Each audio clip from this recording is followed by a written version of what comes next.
اب ایک قصہ جو آپ نے پوچھا نہیں، جو مجھے خود ہی چھیڑنا چاہیے، اور وہ یہ ہے کہ بیک وقت اگر کوئی 3 طلاقیں دے دیتا ہے تو پھر اس کا کیا ہوگا؟ کیا طلاق ہو جائے گی یا پھر طلاق ہوگی ہی نہیں، یا پھر کیا ہوگا؟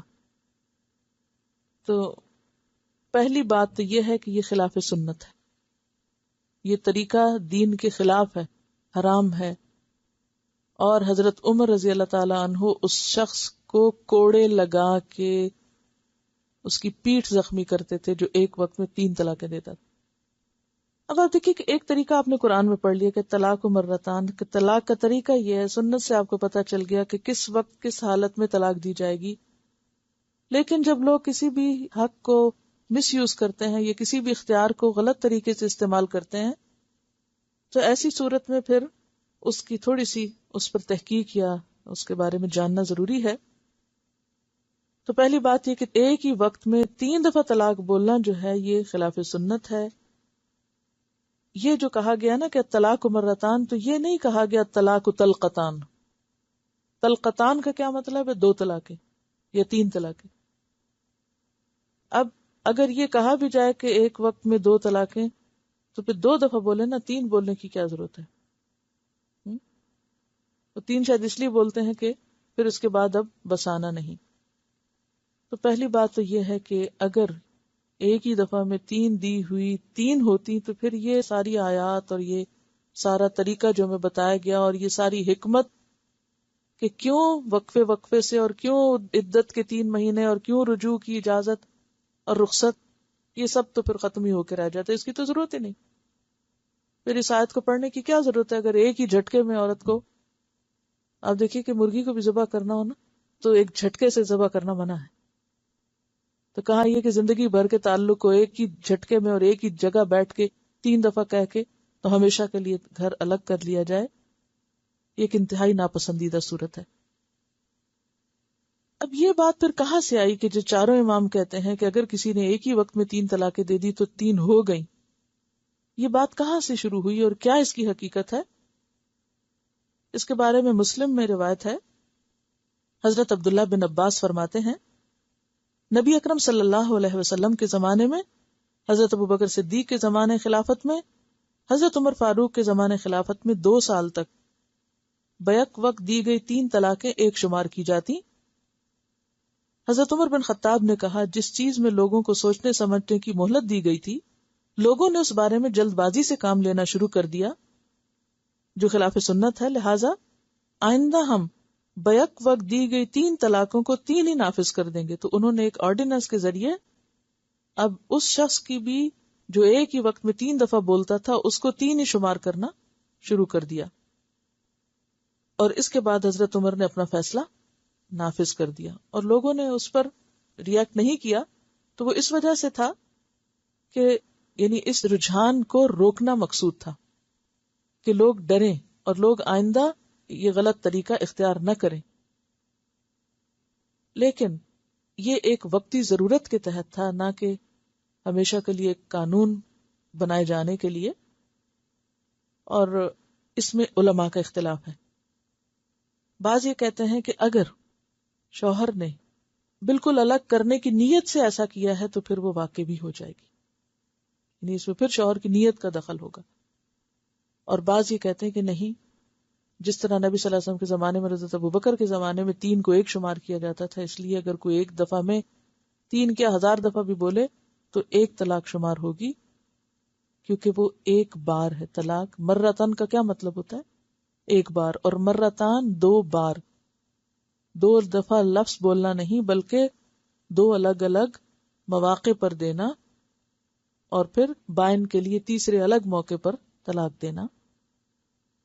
اور جیسے کہ سورۃ الطلاق میں آتا ہے کہ طلقوہن لعدتہن، اور اگر ایک ہی دفعہ میں طلاق بائن ہو جائے تو وہ عدت کا تو پھر کانسیپٹ جس میں رجوع ہو سکتا ہے، رجوع کا حق تو مرد کے پاس رہا ہی نہیں اور سوچنے سمجھنے کا بھی وقت نہیں رہا.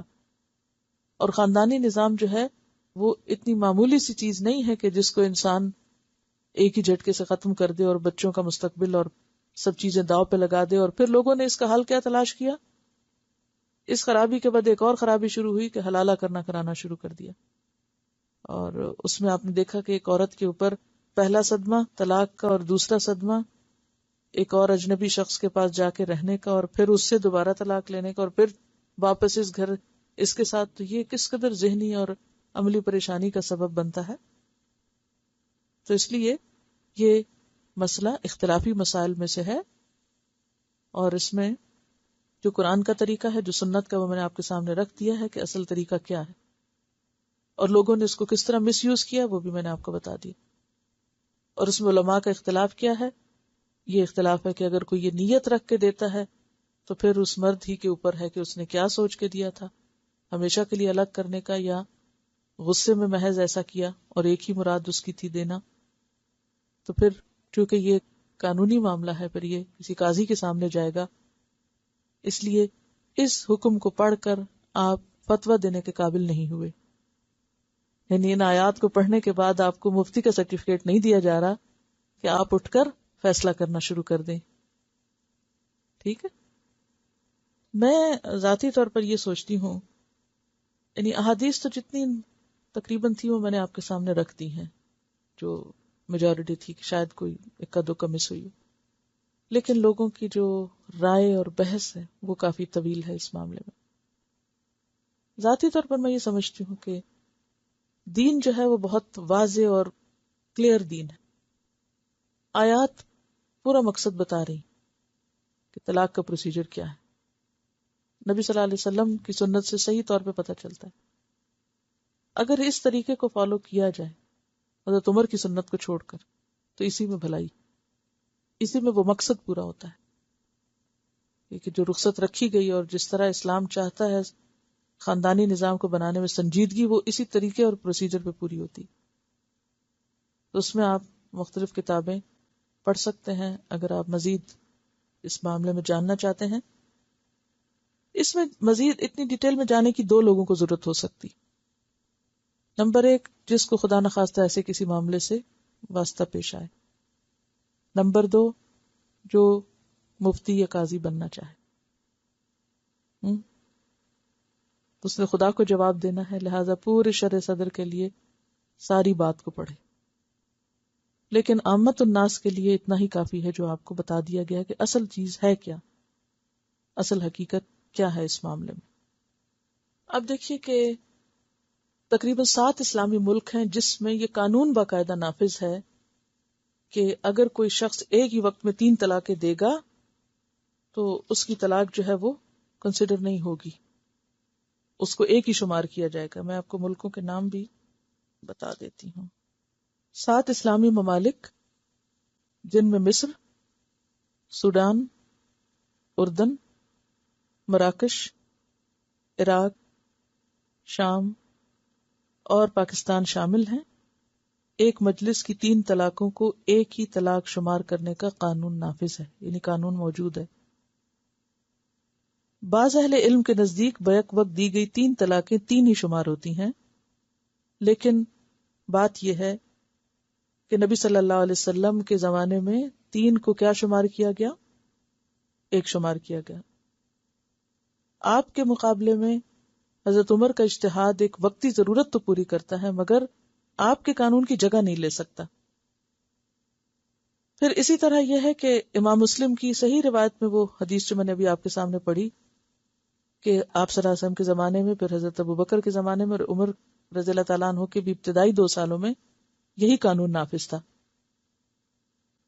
پھر اس کے بعد حضرت عمر کے اجتہاد کے بعد بھی کبھی امت کا اس پہ اتفاق نہیں ہوا کہ ہاں ایک ہی وقت میں 3 بولنے سے 3 ہو جائیں گی.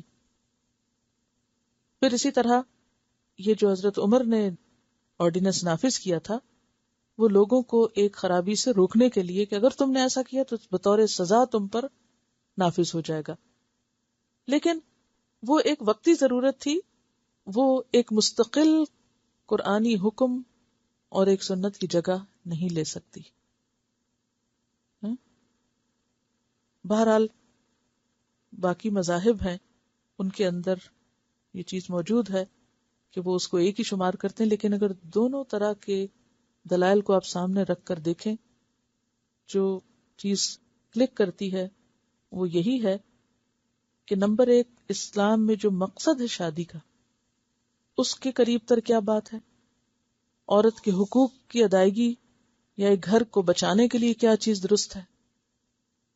سب سے بڑی بات یہ کہ خود قرآن اور سنت کا طریقہ کیا ہے.